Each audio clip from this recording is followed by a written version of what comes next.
मैं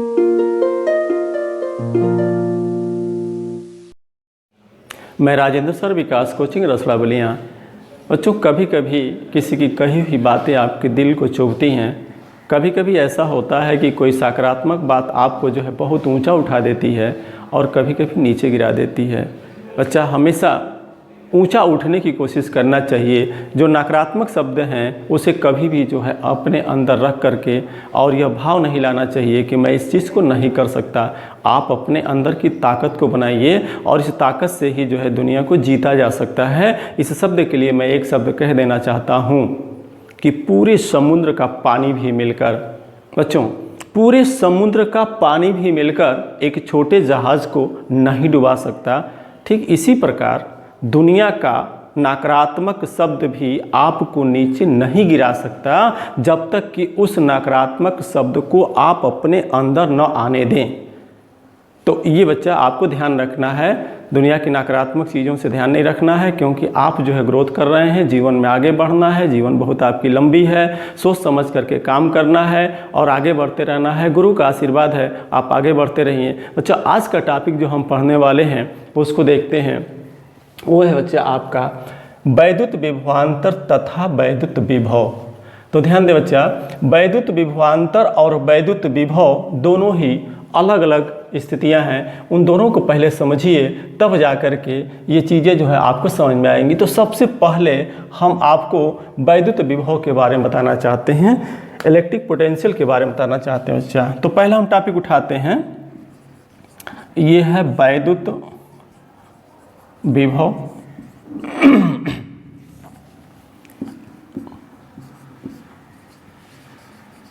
इलेक्ट्रिक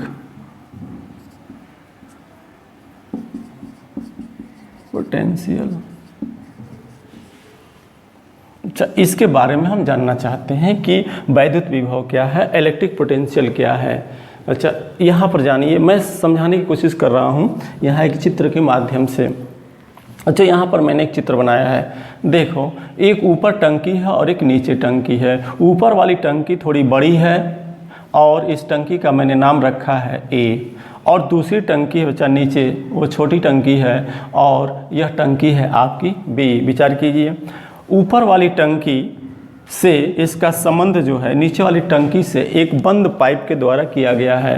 विचार करो बच्चा, अगर ऊपर जल है और ये नीचे टंकी रखी हुई है और पाइप का माध्यम बिल्कुल जो है सक्र लेकर के हम चले हैं, तो इस सक्रिय नली में से हो करके जो है यह जल नीचे वाली टंकी में उतरने लगेगा, क्योंकि ग्रेविटेशनल फोर्स के अंतर्गत हम पढ़ कर के आए हैं, जानते हैं कि पानी का जो बहाव होता है, चाहे वस्तुएं जो होती हैं वो सदैव ऊपर से कहाँ आती हैं, नीचे आती हैं, न्यूटन की थ्योरी के अनुसार।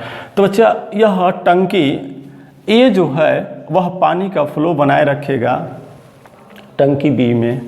जानते हैं यह टंकी ए में जो पानी का फ्लो बना हुआ है और बी तक जो पहुंच रहा है, तो यह पानी जो बह रहा है बच्चा, इस तरीके से हम कह सकते हैं कि ऊंची, यह जो ए टंकी है ना, यह उच्च विभव वाली है। कैसा बच्चा? उच्च विभव। विभव आपको समझ में नहीं आएगा, अभी थोड़ा सा अंतर होगा। तो और ये है बच्चा आपका निम्न विभव, इसको हम कहते हैं निम्न विभव। ठीक है, तो ये हो गया उच्च विभव और ये हो गया निम्न विभव। विचार कीजिए अब, तो जैसे जल का प्रवाह तभी तक बना रहेगा जब तक कि यह जल ऊपर से नीचे आता रहेगा, यानी यह टंकी ऊपर रहेगी, तभी जो है इस नीचे वाले टंकी में पानी आता रहेगा। तो जैसे जल का प्रवाह हो रहा है नीचे वाली टंकी में, ऊपर वाली टंकी से नीचे वाली टंकी में, ठीक उसी तरीके से बच्चा किसी चालक में इलेक्ट्रॉनों का प्रवाह, इलेक्ट्रॉन माने आवेश, आवेशों का प्रवाह जो होता है, अगर इस बिंदु को ए कहें और इस बिंदु को बी कहें, और इलेक्ट्रॉन का प्रवाह माने इलेक्ट्रॉन चलने की बात हो रही है, ये आवेश है। आवेश तभी चलता है जब ए और बी के बीच विभव का अंतर होता है। जैसे जल का अंतर ऊंचे से नीचे की तरफ हो रहा है, ऊंचे विभव से नीचे विभव को, तो बच्चा ये जो होगा आपका उच्च विभव ए होगा, उच्च विभव ए हो गया। ठीक है, और इसको हम क्या कहेंगे बच्चा? क्योंकि ए से किधर आवेश बह रहा है, निम्न की तरफ बह रहा है, तो ये क्या होगा, निम्न विभव, विभव बी, ये निम्न विभव बी हो गया।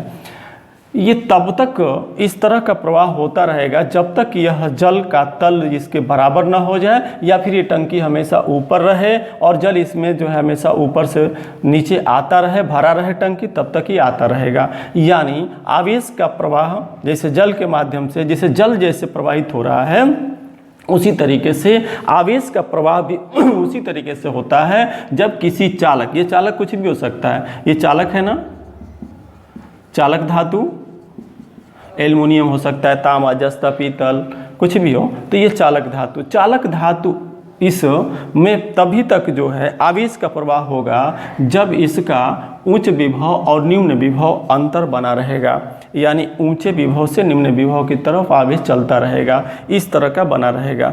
तो किसी चालक में आवेश का प्रवाह देख रहे हैं तभी तक बना रह रहा है जब तक कि यह ऊंचा और नीचा बना हुआ है। जानते हैं इस ऊंचे और नीचे आवेश के प्रवाह का जो बात हो रही है, ऊंचे और नीचे को ही हम जो है एक दूसरे भाषा में कह सकते हैं वैद्युत विभव।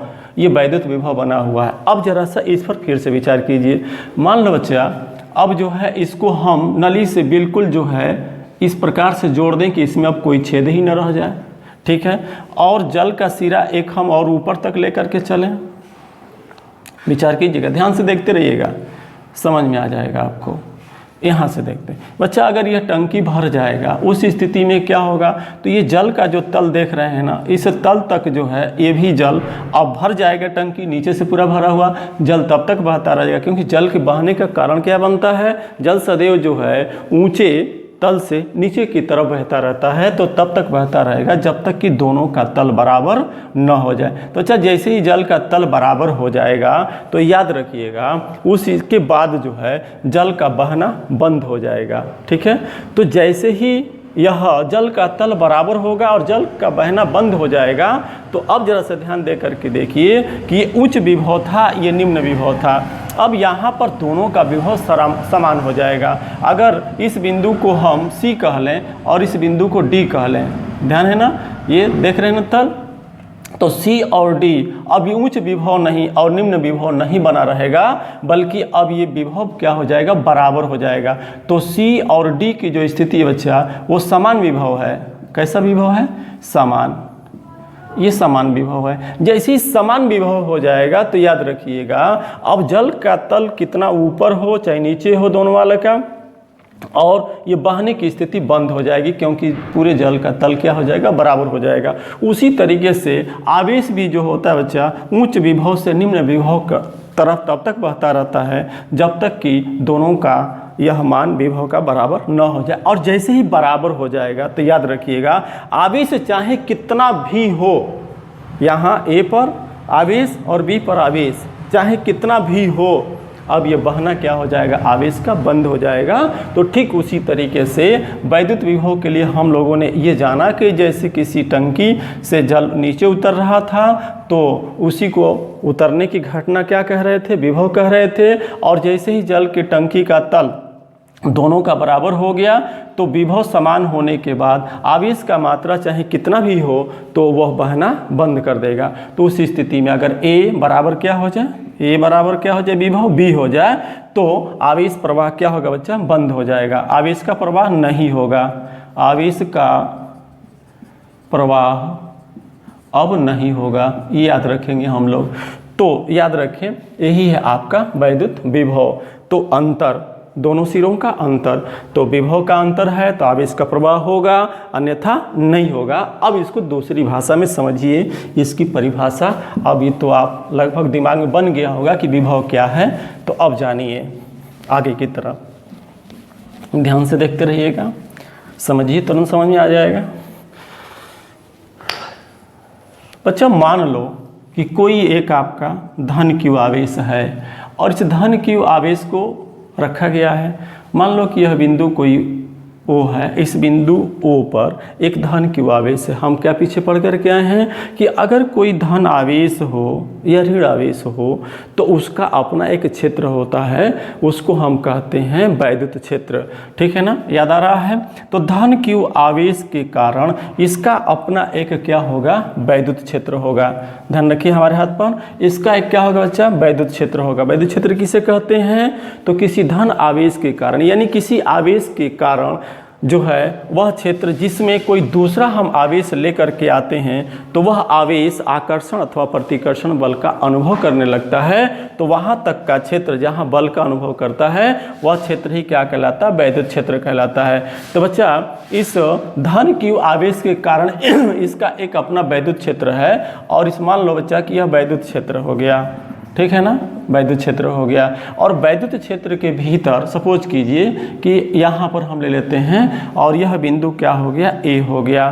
तो इस धन q आवेश का अपना एक क्षेत्र है और इस क्षेत्र के भीतर एक बिंदु ए है और इस बिंदु ए पर हम विभव को जानना चाहते हैं, यानी वैद्युत विभव को जानना चाहते हैं, इलेक्ट्रिक पोटेंशियल को जानना चाहते हैं। तो अच्छा, इसके लिए ये होता है कि कोई परीक्षण हम आवेश लेते हैं, परीक्षण आवेश को धन q0 जो बहुत ही अल्प होता है, और ये कहा जाता है कि इसका खुद का अपना कोई क्षेत्र या आवेश का क्षेत्र नहीं होता है। लेकिन ऐसा कभी नहीं हो सकता है कि उसका क्षेत्र आवेश न हो, वो होगा लेकिन बहुत ही क्या होगा, निम्न होगा।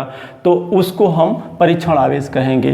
तो अगर हम किसी परीक्षण आवेश को, तो सपोज करो बच्चा कि यहाँ धन q0 एक परीक्षण आवेश है और इस परीक्षण आवेश को अब हम जो है ए पर लाना चाहते हैं और ये कहाँ पर है, अनंत, इफ नाइट अनंत पर।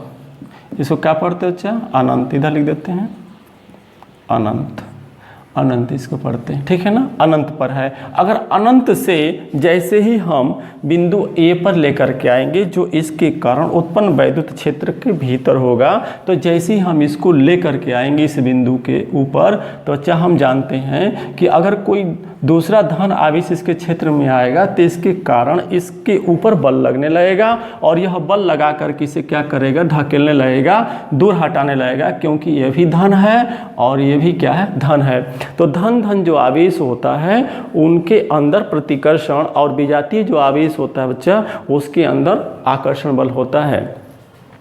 तो जैसे ही धन आवेश यहाँ से लेकर के हम परीक्षण आवेश q0 को, धन q0 को लेकर के आएंगे, तो इस बिंदु पर हम जानना चाहते हैं कि वैद्युत विभव क्या होगा। तो उसके लिए वैद्युत विभव, तो ये वैद्युत विभव को यदि हम V1 कहें तो याद रखिए इसी से परिभाषा अब बन करके निकलता है। और वो परिभाषा कैसा होता है, तो ध्यान से सुनिए। यदि किसी परीक्षण आवेश को अनंत से वैद्युत क्षेत्र के भीतर किसी बिंदु तक लाएं तो लाने पर क्या होगा, कार्य करना पड़ेगा। तो यदि अनंत से किसी परीक्षण आवेश q0 को हम किसी वैद्युत क्षेत्र के भीतर लाएं तो उस पर कार्य करना पड़ता है। और याद रखें उस बिंदु पर जो विभव होता है वह किया गया कार्य तथा परीक्षण आवेश का जो अनुपात होता है उस बिंदु पर हम क्या कहते हैं, वैद्युत विभव कहते हैं, इलेक्ट्रिक पोटेंशियल कहते हैं। तो कैसे लिखेंगे, कैसे इसको जानेंगे बच्चा, ध्यान दीजिए अब वैद्युत विभव को।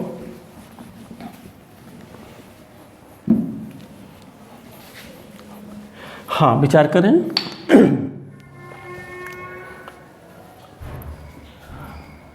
हम लिख देते हैं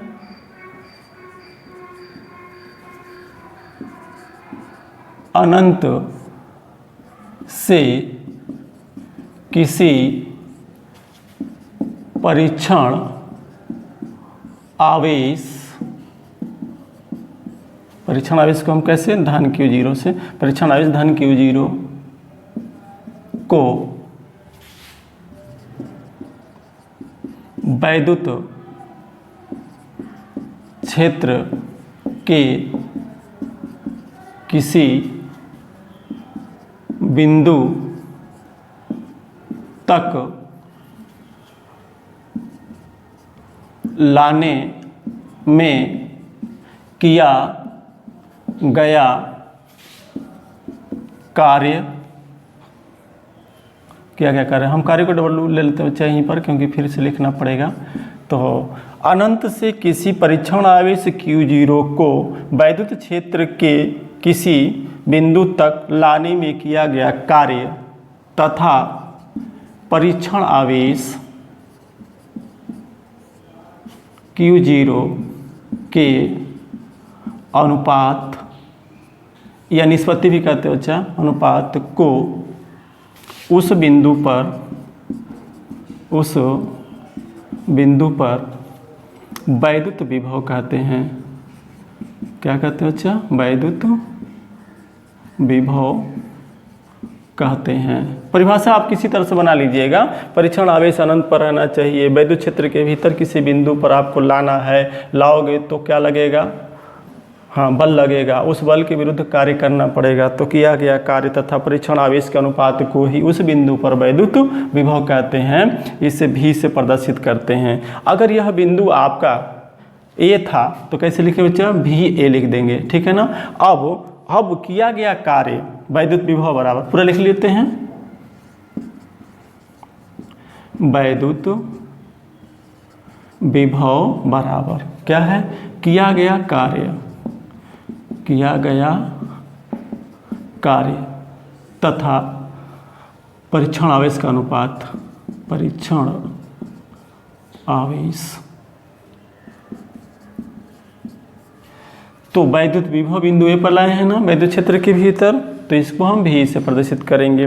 किया गया कार्य क्या बच्चा? W। आप परीक्षण आवेश को क्या कह रहे हो? Q0 जानते हो। वैद्युत क्षेत्र के भीतर अनंत से जब लेकर के आए हो ना, तो उस पर किया गया कार्य तथा परीक्षण आवेश के अनुपात को ही हम क्या कह रहे हैं? वैद्युत विभव कह रहे हैं, जिसे भी से हम प्रदर्शित किए हैं। अच्छा, ये समीकरण नंबर 1 आपको हमने दिखा दिया। तो अब आपका ये वैद्युत विभव क्लियर हो गया। मात्रक भी जान लेंगे ना।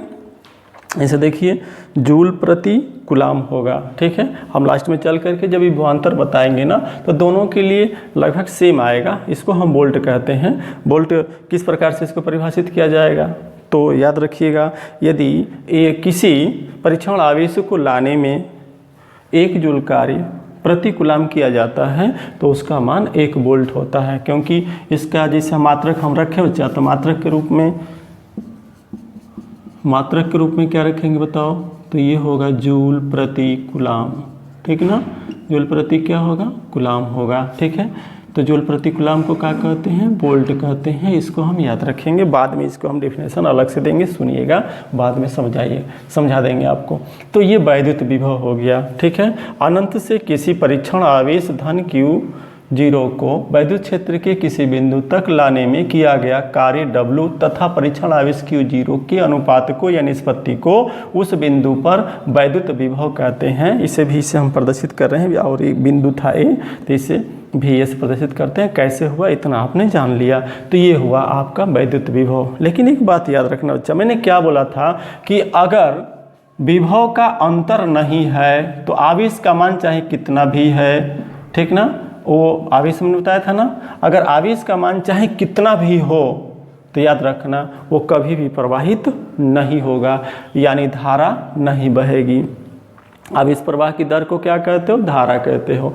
तो आवेश का प्रवाह नहीं होगा। जब तक विभव का अंतर बराबर होगा आवेश का प्रवाह नहीं होगा, लेकिन विभव का अंतर है तो आवेश प्रवाह होगा किसी चालक में, किसी धातु में। तो ये हमको क्लियर हो गया कि वैद्युत विभव क्या है। और आवेश समान होने पर अगर दोनों सिरों पर अगर दोनों सिरों पर बच्चा विभव का मान समान है तो याद रखना उसमें कभी भी जो है आवेश का प्रवाह नहीं होगा, ठीक है। तो ये हमने बता दिया। तो ये हो गया वैद्युत विभव। अब हमको जानना है कि वैद्युत विभवांतर किसे कहेंगे, ठीक है ना। इलेक्ट्रिक पोटेंशियल डिफरेंस किसे कहेंगे, ठीक है।